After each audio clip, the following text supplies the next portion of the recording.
มาเบิ่งตะเว้นตกดิน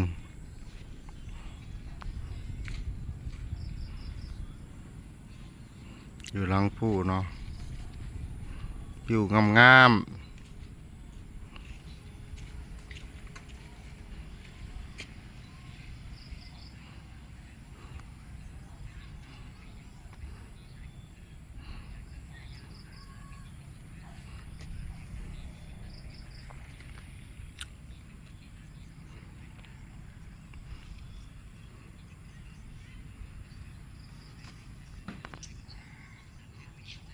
จ้างก็เฮ็ดงานเฮ็ดเบียกเฮ็ดงานจนตะเว้นตกดิน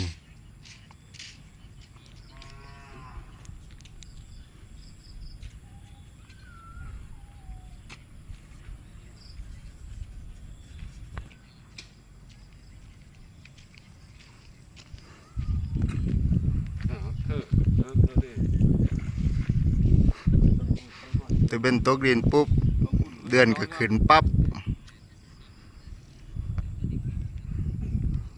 เห็นน่ะเดือน